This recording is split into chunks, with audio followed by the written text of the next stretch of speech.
प्रेक्षकांनो, मालिका तर आता खूपच रंजक वळणावरती आलेली आहे। कालच्या ट्विस्टमध्ये आपण पाहिले कशा पद्धतीने आता स्वतःला संपवण्याचा प्रयत्न केलेला आहे, तो म्हणजे काव्याने। पार्थ शिवाय आपलं आयुष्य नाहीये हे सगळं तिला समजल्यावरती स्वतःला संपवण्या वाचून आता तिच्याकडे कोणताही पर्याय उरलेला नाहीये आणि त्याचमुळे आता इकडे तिने स्वतःला तर संपवण्याचा निर्णय घेतलाय, पण याचा परिणाम उलटा झालेला आहे। याचा परिणाम पार्थवरती झालाय। पार्थने आता इकडे आपल्या प्रेमाचा स्वीकार केलेला आहे, कारण मी तुझ्याशिवाय जगू शकत नाही असं म्हणत त्याने आता स्वीकार तर केलाय। पण जबरदस्त घडामोडी मालिकेत काय घडल्यात, कशा घडल्यात, कशा पद्धतीने हे सगळं घडलंय पाहूया। काव्याचा कसा स्वीकार केलाय आणि त्यानंतर इकडे पार्थने काव्याचा स्वीकार केल्यानंतर नंदिनीकडे पर्यायच नाहीये की आता काव्य आणि आता इकडे जीवाचं लग्न लावणं आणि त्यानंतर मग जीवा सोडून जाणाऱ्या नंदिनीला आपल्या जवळ खेचत फायनली आता मनवलेलं आहे। आणि त्यानंतर मग मात्र नंदिनीने सुद्धा सगळा रागरुसवा विसरत कशा प्रकारे जीवाच्या मिठीमध्ये विरघळले सगळं या व्हिडिओमध्ये आपल्याला पाहायला मिळणार आहे। आता आपण आजचा प्रोमो तर पाहिलाय की आता जीवाने पूर्णपणे काव्याच्या नावाने अंघोळ केलेली आहे आणि आता त्याने सांगितले काहीही झालं तरी सुद्धा पुन्हा काव्या हे नाव माझ्या आयुष्यामध्ये कधीच रेखाटलं जाणार नाहीये। आता यापुढचे माझ्या आयुष्यामध्ये खरं तर कुणी रंग भरूच शकत नाहीये। मी माझा एकटा हे सगळं आयुष्य काढणार आहे।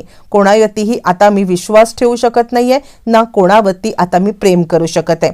फायनली असं म्हणत त्यांनी आता काव्याला तर इतक्या पद्धतीने हे केलंय की काहीही झालं तरी काव्याचं आता तोंड सुद्धा पाहायचं नाही हे पण ठरवले। हे सगळं काव्या सहनच करू शकत नाहीये आणि आता काव्या या सगळ्यामुळे कोलमडून गेलेली आहे। प्रेक्षकांनो, तिला कळतच नाहीये की पुढचं आयुष्य आपण आता पार्थ देशमुख याच्याशिवाय कसं काढणार आहोत। म्हणजे आता आपण खरंच या सगळ्यामध्ये त्याच्याशिवाय जगू शकत नाहीये आणि ते आपलं मंगळसूत्र बघते काव्यार्थ नाही। आता याच मंगळसूत्रासोबत मला आता जगायचं आहे आणि याच मंगळसूत्रासोबत आता मला मरायचं आहे। काहीही झालं तरी सुद्धा जगणं पण इथेच आणि मरणं सुद्धा इथेच असं म्हणत प्रेक्षकांनो तिने आता खूप मोठा निर्णय घेतलाय आणि तिने स्वतःला संपवलंय। याच्याशिवाय माझं आयुष्य नाहीच आहे असं म्हणत स्वतःला संपवल्यावरती लगेचच पार्थ तिला घेऊन गेलाय, तो म्हणजे हॉस्पिटलमध्ये। आता ताबडतोब तिचं ब्लडिंग झालेलं आहे, तिच्या हातातून खूप सारं रक्त वाहून गेलेलं आहे आणि तिला जगायची उमेदच नाहीशी झालेली आहे।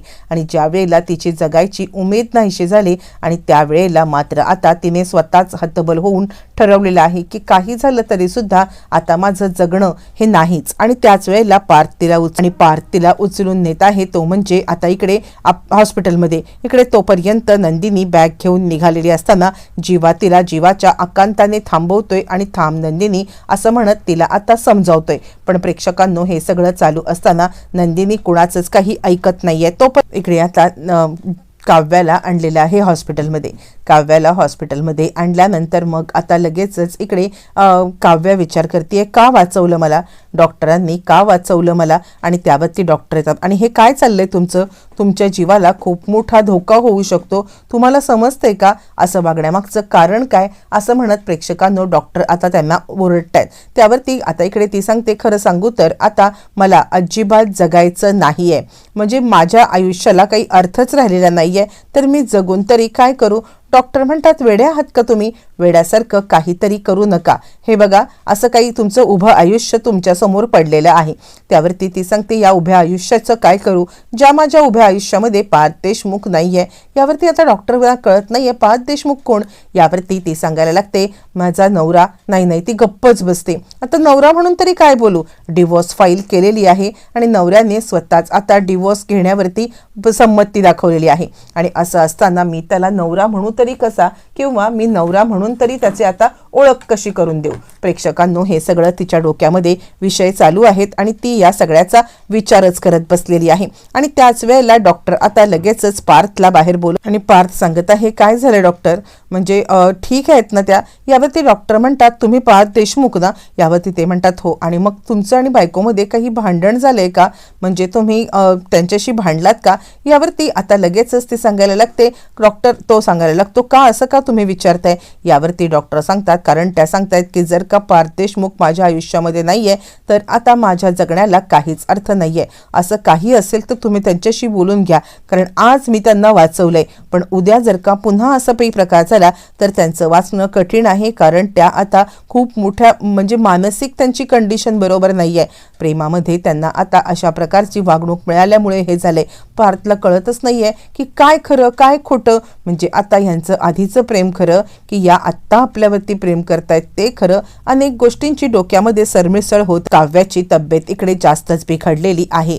ज्यावेळेला काव्याची तब्येत आता बिघडले, डॉक्टरांनी धावत पळत त्याला आता बोलवलंय आणि लवकरात लवकर इकडे या, तुम्हाला आता म्हणजे काही महत्त्वाचं सांगायचंय, असं ज्या वेळेला डॉक्टर आता बोललेले आहेत. आणि त्यावेळेला मग लगेचच पार्थ धावत पळत आलेला आहे.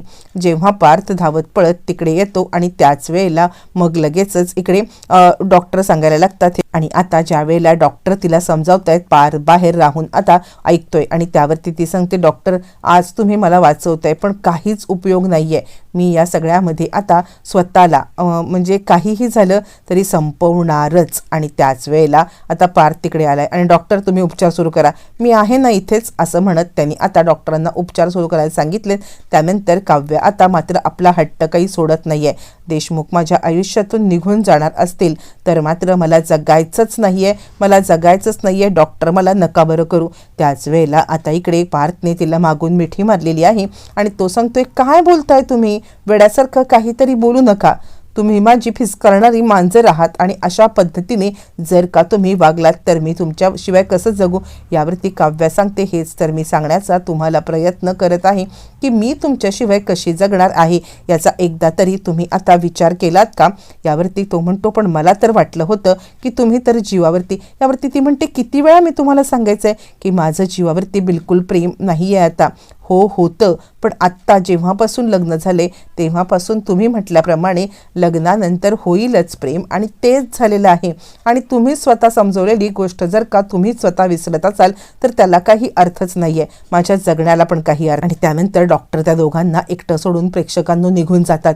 आणि त्यावेळेला आता इकडे काव्या सांगते, तुम्ही फक्त हे आता मला बरं करण्यासाठी बोलत असाल ना तर याचा काही अर्थ नाहीये. तुम्ही मला प्रॉमिस करा की काहीही झालं तरी सुद्धा तुम्ही माझ्यासोबत असेच नेहमी राहाल, माझ्या पाठीशी खंबीरपणे उभे राहाल. यावरती पार्थ म्हणतो, हो खरं सांगायचं तर तुम्हाला असं म्हणताना की तुम्ही जीवासोबत लग्न करा, मला सुद्धा किती वाईट वाटत होतं हे तुम्हाला मी सांगू शकत नाहीये. त्यावरती मग आता काव्या सांगायला लागते, तुम्हाला पण जर का वाईट वाटत होतं तर तुम्ही का हे सगळं केलं, का असं वागलात. यावरती तो म्हणतो, तुमच्यासाठी मला असं वाटत होतं की माझ्यामुळे तुमच्यावरती अन्याय झालाय, माझ्यामुळे तुम्हाला इतका मोठा त्रास झालाय आणि म्हणूनच. यावरती ती म्हणते, मी तुम्हाला सांगते ना त्यावेळेला सुद्धा माझ्यावरती अन्याय झाला होता, मी मान्य करते, पण आत्ता सुद्धा माझ्यावरती अन्यायच होत होता, कारण त्यावेळेला सुद्धा मनाविरुद्ध लग्न केलं आणि आत्ता सुद्धा तुम्ही मला मनाविरुद्ध लग्न करायला सांगत होतात. झालं, आता संपला विषय, आता हा पुन्हा विषय नको आहे.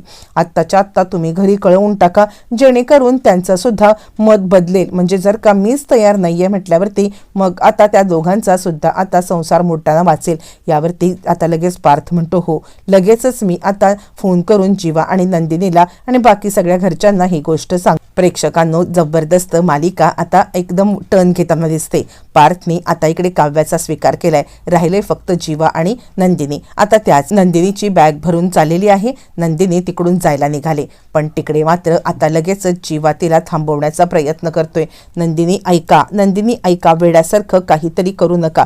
पण तोपर्यंत प्रेक्षकांनो, नंदिनीला आता समजलेलं आहे की काव्याने आपली नस कापून घेतले आणि त्यानंतर ती आता चांगलीच गडबडले. आणि त्यानंतर ती जीवाला सांगत आहे, तुम्ही जा लवकर, तुम्ही हॉस्पिटलमध्ये जा, तिला तुमची गरज आहे. जीवा म्हणतो, नाही, तिला दादाची गरज आहे आणि तो तिकडे आहे, मला इथे थांबण्याची गरज आहे आणि मी इथेच थांबणार, मी इथून कुठेही जाणार नाही जोपर्यंत तुम्ही आता ही बॅग ठेवून इथे राहण्याचा निर्णय. मी इथेच थांबणार आहे, मी इथून कुठेही जाणार नाही. प्रेक्षकांनो, त्यांनी आता हट्टाने निर्णय घेतलाय, काहीही झालं तरी सुद्धा हिला सोडायचंच नाहीये. आणि त्याच वेळेला आता इकडे ती विचार करते, काय झालं असेल तिकडे, म्हणजे काव्याची तब्येत बरी असेल ना, पार्थ तिला सावरू शकले असतील ना? नाही, मला फोन करून विचारायलाच पाहिजे काय झालंय. आणि प्रेक्षकांनो ती विचार करते की मी सुद्धा जाऊ का तिकडे, मला काव्याला भेटायचं आहे. प्रेक्षकांनो ज्या वेळेला आता ती काव्याला भेटायला आलेली आहे आणि त्याच वेळेला तिने की पार्थ आणि काव्या हे दोघं जण तर आता त्यांच्या नवीन आयुष्याची सुरुवात करतायत.